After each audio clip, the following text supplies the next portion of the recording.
किस प्रकार क्षण भर का सत्संग महापापी डाकू को महर्षि वाल्मीकि बना दिया। प्रिय दर्शकों, स्वागत है आप लोगों का YouTube प्रभाष ज्ञान दर्पण चैनल में। दोस्तों, यह वीडियो बहुत ही मोटिवेशनल और ज्ञान वर्धक होने वाली है। वीडियो के अंत तक अवश्य सुनिएगा। तो आइए, वीडियो में खो जाने से पहले एक निवेदन है कि अभी तक यदि आप चैनल को सब्सक्राइब नहीं किए हैं तो कृपया वीडियो को लाइक कर चैनल को सब्सक्राइब जरूर कर लें। तो आइए वीडियो के मुख्य विषय पर आते हैं। वाल्मीकि रामायण में कहते हैं, उल्टा नाम जपत जग जाना, वाल्मीकि भय ब्रह्म समाना। बहुत प्राचीन बात है। संग दोष से एक ब्राह्मण क्रूर डाकू बन गया था। जन्म से ही वह अशिक्षित था। अपने परिवार के पालन पोषण के लिए उसने बड़ा घोर मार्ग अपनाया। घोर वन से जाने वाले एक मार्ग के समीप उसका अड्डा था। जो भी आदमी यात्री उधर से निकलता उसे वह मार डालता, बिना यह सोचे कि इस हत्या से उसे लाभ कितना होगा। मृत व्यक्ति के पास जो कुछ मिलता उसे लेकर वह शव को कहीं ठिकाने लगा देता। उसने इतने व्यक्ति मारे कि उनमें जो द्विजाति थे उनके यज्ञोपवीत ही 7.5 बैलगाड़ी एकत्र हो गए। वह मार्ग यात्रियों के लिए मृत्यु द्वार बन गया था। पथिकों की यह विपत्ति देवर्षि नारद से देखी नहीं गई। वे स्वयं उसी मार्ग से चल पड़े। सदा की भांति शस्त्र उठाए डाकू उन पर भी झपटा। देवर्षि को भला भाई क्या? उन्होंने कहा, भाई तुम व्यर्थ क्यों क्रोध करते हो? शस्त्र उठाने से क्या लाभ? मैंने तो तुम्हारा कुछ बिगाड़ा नहीं है। तुम चाहते क्या हो? मैं चाहता हूं तेरे प्राण, तेरी यह तुमड़ी और वस्त्र, तथा तेरे पास कुछ और निकले तो वह भी। डाकू गरज उठा, निरंतर जीव हत्या का यह पाप किए बिना भी तो तुम वन के फल कंद से पेट भर सकते हो। देवर्षि का तेज और उनके स्वर में भरी दया डाकू को स्तंभित किए दे रहे थे। किंतु मेरे माता पिता स्त्री पुत्र का पेट कौन भरेगा? तू? डाकू अभी क्रूर व्यंग ही कर रहा था। भाई, तुम जिनके लिए नित्य यह पाप करते हो उनमें से कोई तुम्हारे पाप का फल भोगने में भाग नहीं लेगा। अपने पाप का फल तुम्हें अकेले ही भोगना होगा। नारद जी ने बड़ी मृदुता से कहा, यह कैसे हो सकता है? डाकू विचलित हो उठा था। जो मेरे पाप से कमाए धन का सुख भोगते हैं वे मेरे पाप के फल में भी भाग तो लेंगे ही। बहुत भोले हो भाई, पाप के फल में कोई भाग नहीं लेगा।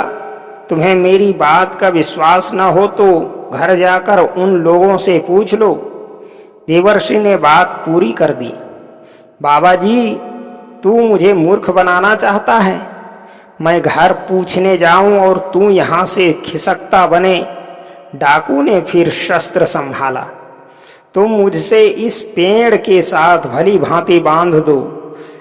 चुपचाप नारद जी स्वयं एक पेड़ से लगकर खड़े हो गए। अब डाकू को उनकी बात सच्ची लगी। उसने उन्हें पेड़ के साथ वन की लताओं से भली भांति बांध दिया और स्वयं शीघ्रतापूर्वक घर पहुंचा। घर जाकर उसने पिता से पूछा, पिताजी, आप तो जानते ही हैं कि मैं यात्रियों की हत्या करके उनके साथ की सामग्री लाता हूं और उसी से परिवार का भरण पोषण करता हूं।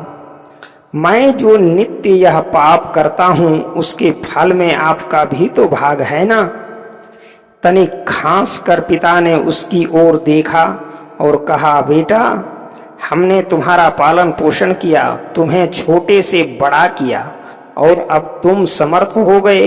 हमारी वृद्धावस्था आ गई। तुम्हारा कर्तव्य है हमारा भरण पोषण करना। तुम कैसे धन लाते हो इससे हमें क्या, तुम्हारे पाप पुण्य में भला हमारा भाग क्यों होने लगा। पहली बार डाकू चौंका। वह माता के पास गया, किंतु माता ने भी उसे वही उत्तर दिया जो पिता ने दिया था। उसने पत्नी से पूछा तो पत्नी ने कहा, स्वामी मेरा कर्तव्य है आपकी सेवा करना, आपके गुरुजनों तथा परिवार की सेवा करना। वह अपना कर्तव्य मैं पालन करती हूँ। आपका कर्तव्य है मेरी रक्षा करना और मेरा पोषण करना। वह आप करते हैं, इसलिए आप कैसे धन लाते हैं सो आप जाने। आपके उस पाप से मेरा क्या संबंध, मैं उसमें क्यों भाग लूंगी। डाकू निराश हो गया। फिर भी उसने अपने बालक पुत्र से अंत में पूछा। बालक ने और स्पष्ट उत्तर दिया, मैं छोटा हूँ, असमर्थ हूँ, अतः आप मेरा भरण पोषण करते हैं। मैं समर्थ हो जाऊंगा तब आप वृद्ध और असमर्थ हो जाएंगे। उस समय मैं आपका भरण पोषण करूंगा और अवश्य करूंगा। यह तो परस्पर सहायता की बात है। आपके पाप को आप जाने, मैं उसमें कोई भाग लेना नहीं चाहता, न लूंगा। डाकू के नेत्रों के आगे अंधकार छा गया। जिनके लिए वह इतने पाप कर चुका, वे कोई उस पाप का दारुण फल भोगने में उसके साथ नहीं रहना चाहते थे। पश्चाताप से जलने लगा उसका हृदय। दौड़ा वह वन की ओर। वहां पहुंचकर देवर्षि बंधन की लताएं उसने तोड़ फेंकी और क्रंदन करता करता उनके चरणों पर गिर पड़ा। तुम राम नाम का जप करो, देवर्षि ने प्रायश्चित बतलाया, किंतु हत्या निष्ठुर हृदय, पाप कलुषित वाणी, यह दिव्य नाम सीधा होने पर भी उच्चारण करने में समर्थ नहीं हुई। देवर्षि हारना नहीं जानते। वे जिसे मिल जाए वह भगवान के चरणों से दूर बना रहे, यह शक्य नहीं। उन्होंने कहा, चिंता नहीं, तुम मरा मरा ही जपो। डाकू वहीं बैठ गया। उसे पता नहीं कि उसके उपदेष्टा कब चले गए। उसकी वाणी लग गई जप में, मरा मरा मरा मरा मरा। दिन सप्ताह महीने और वर्ष बीतते चले गए, किंतु डाकू को कुछ पता नहीं था। उसके शरीर में दीमक लग गए। दीमकों की पूरी बाबी बल्मीक बन गई। उसके ऊपर डाकू के तपने सृष्टिकर्ता को आश्चर्य में डाल दिया। वे हंस वाहन स्वयं पधारे वहां और अपने कमंडलू के अमृत जल से उन्होंने उस तपस्वी पर छींटे दिए।